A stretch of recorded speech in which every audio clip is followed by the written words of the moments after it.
Assalamualaikum warahmatullahi wabarakatuh. Saya Gandhi Satriaji. Saya Nur Ali Mahfud.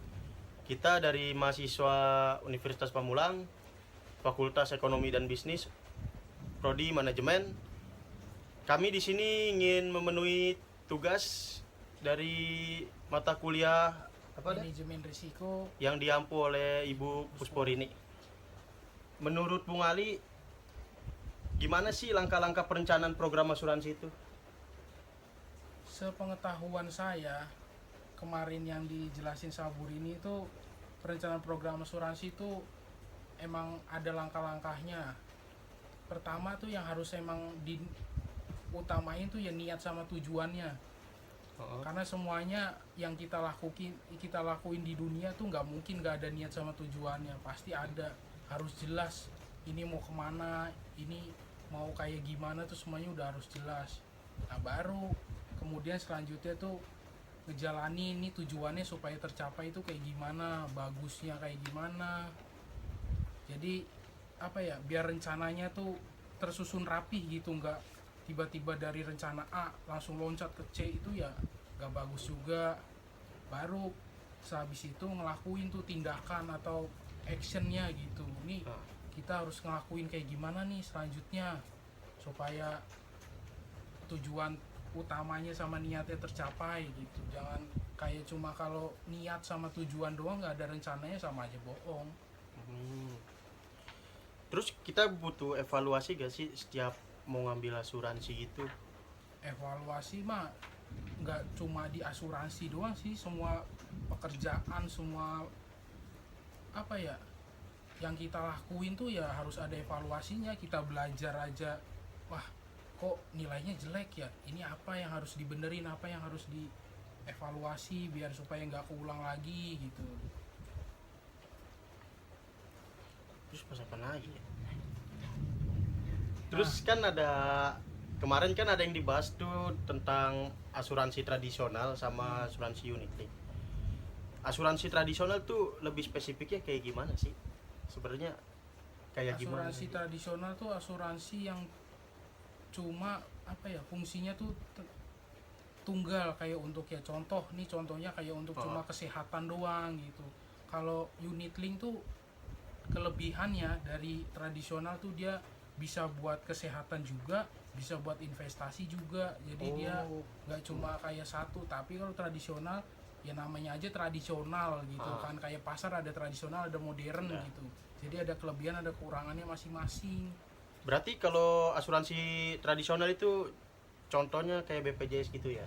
Ya, termasuk gak sih? Juga termasuk Termasuk BPJS, BPJS. terus juga kayak kalau asuransi swasta tuh contoh kayak yang kemarin dijelasin tuh ada AIA, ada yang udah bangkrut Jiwasraya tuh.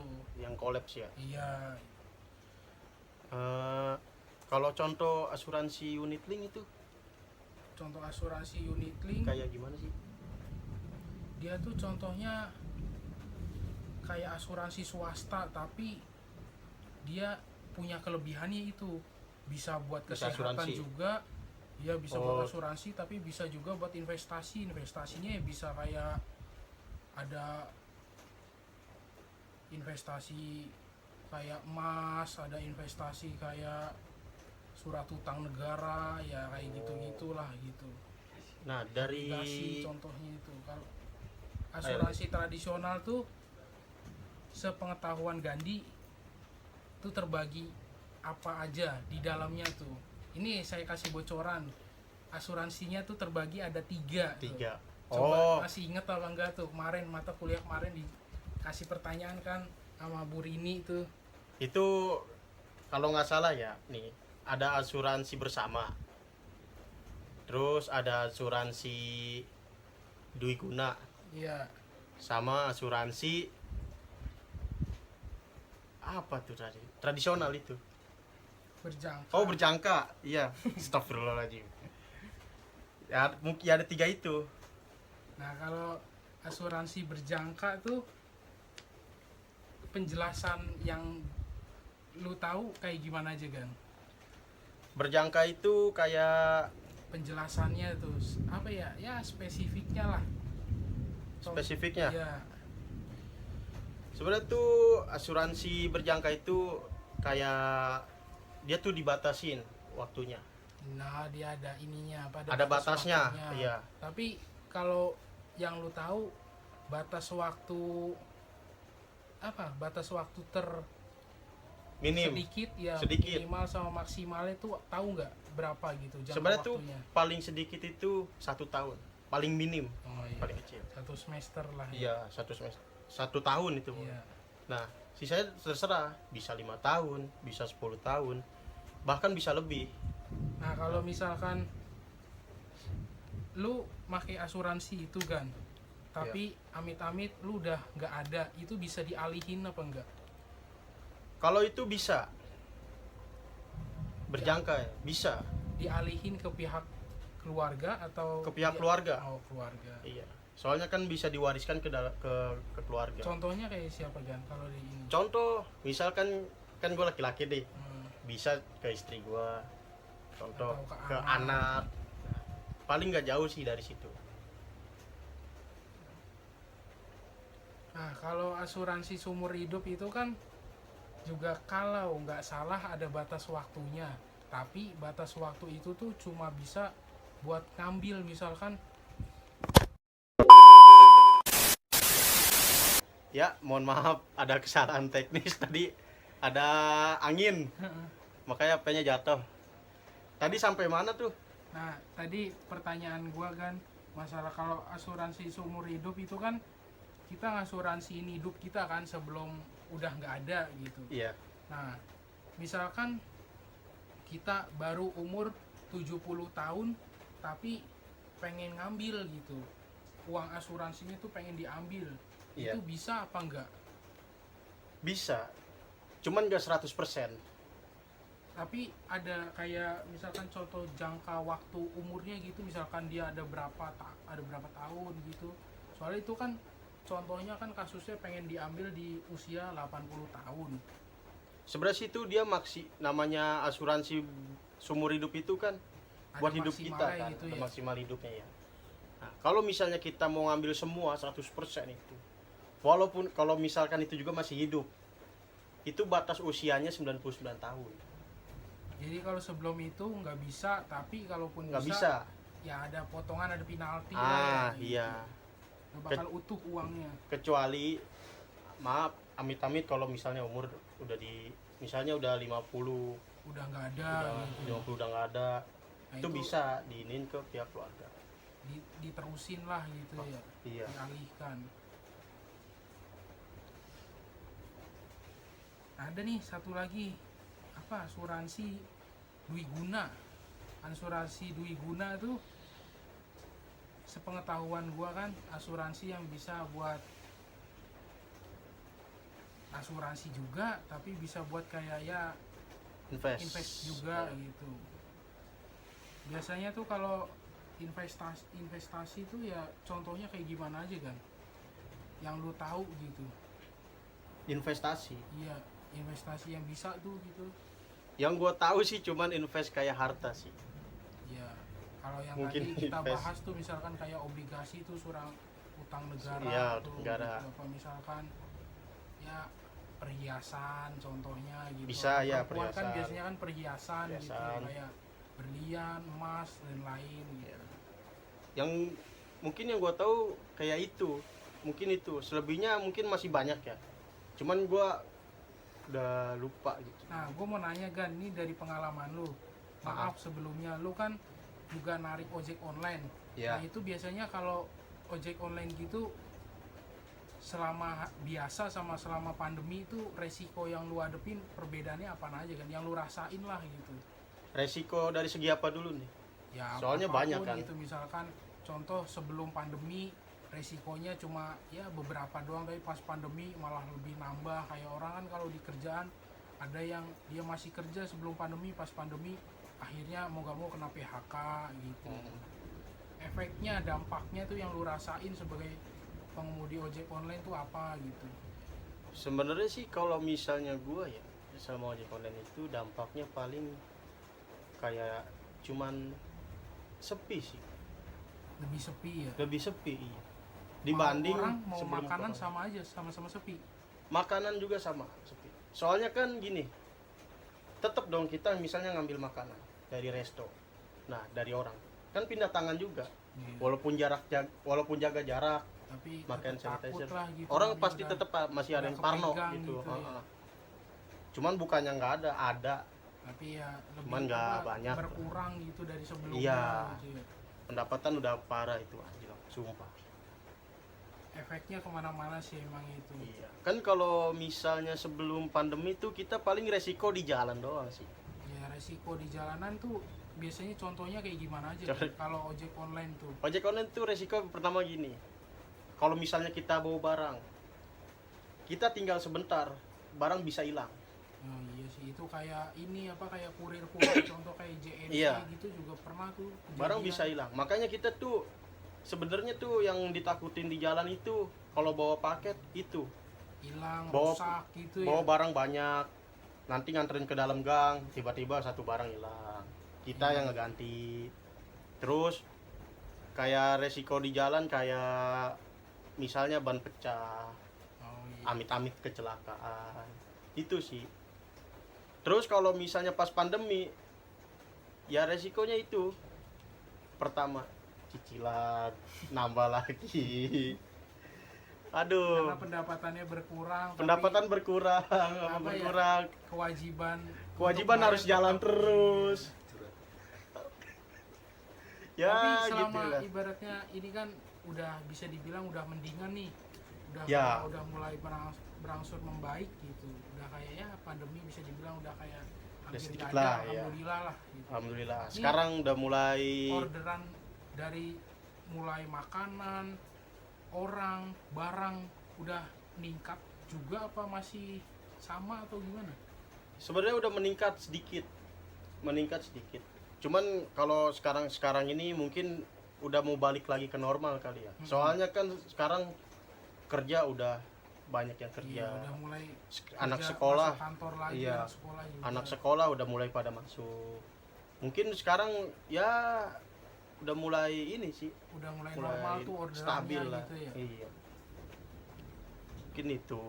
Tapi biasanya risikonya walaupun udah normal gini, udah rame nih Iya. penumpangnya, orderannya tetap ada nggak tuh resiko? Ada. Tetap ada resikonya. Apa tuh biasanya?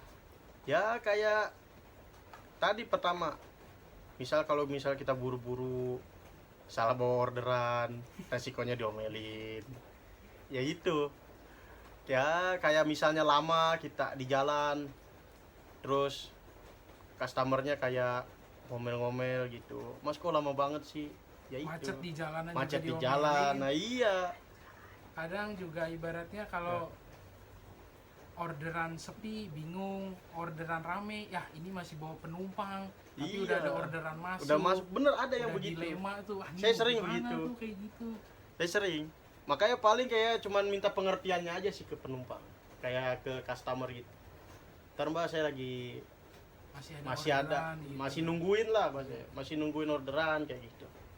Nungguin orderan, paling nganterin ke sini, ke Tapi sini ya, dulu, ke sini kalau dulu. kayak gitu bisa apa ya, bisa dibilang ya jarang sih, karena kan ada yang customer yang tipe pengertian, ada yang kayak ya dia kayak namanya saya raja customer ya harus tetap ngelayanin saya dengan baik gitu. Kadang ya ada orang yang nggak mau pengertian kayak gitu.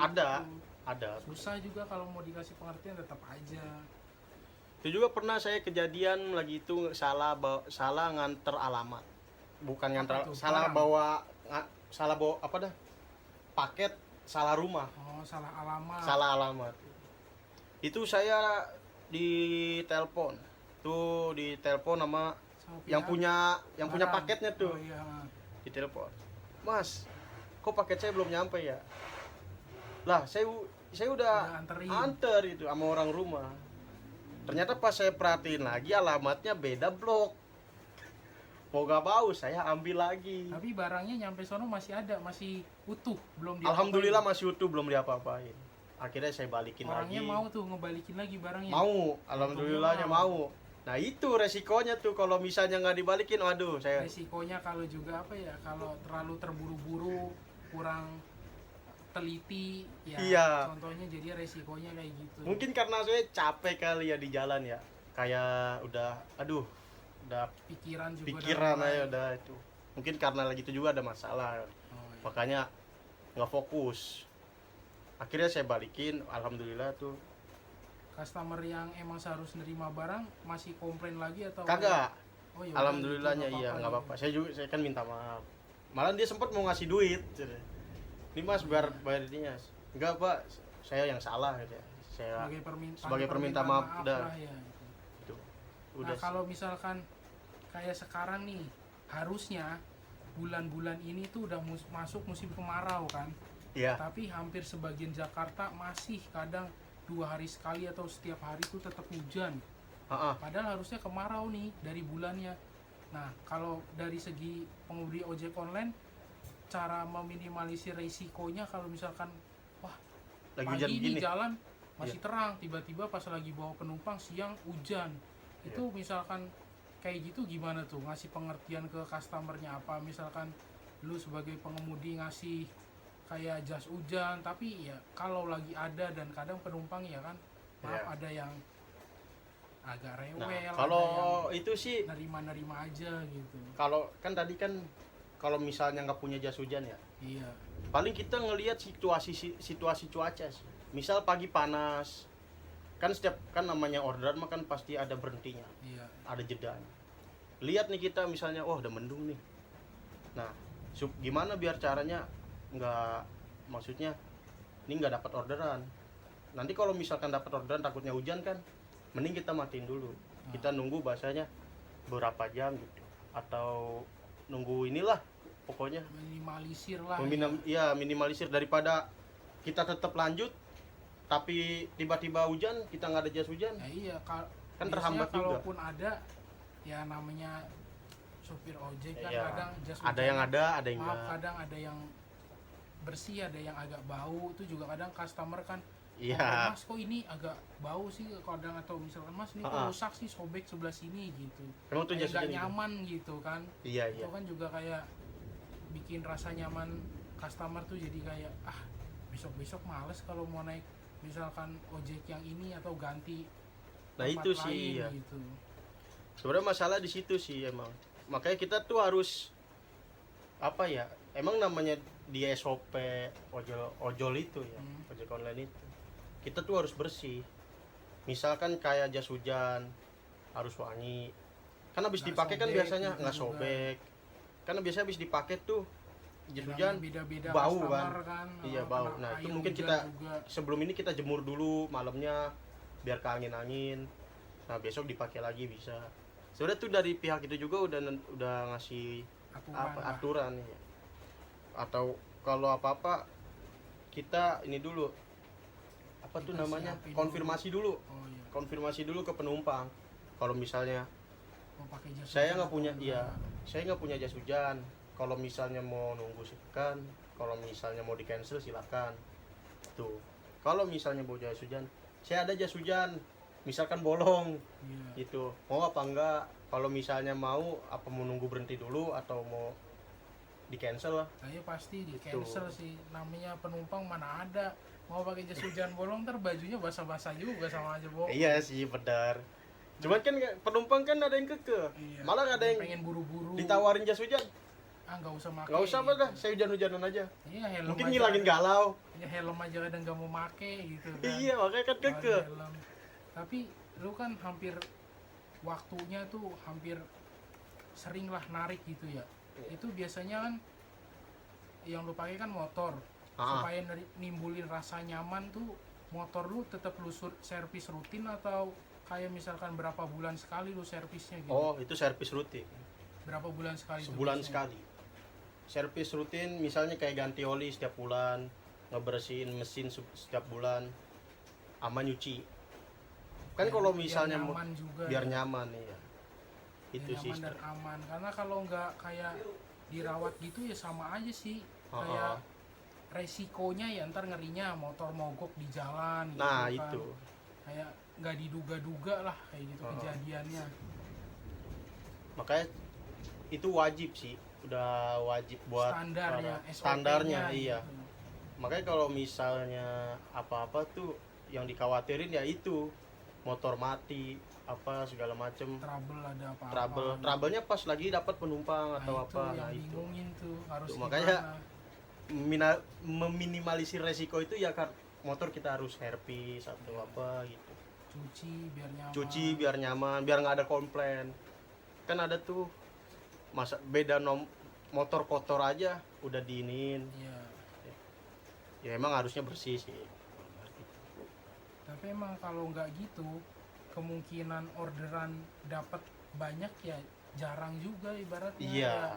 ngaruh ke Ibaratnya besok sekarang naik Gojek, besok naik Grab aja gitu, karena nah kemarin naik Gojek pengalamannya gini. Jadi kayak ya yang udah kita lakuin, kita males ngerawat motor, ya resikonya ya bisa jadi orderannya nggak masuk iya gitu. pindah ke rival lah.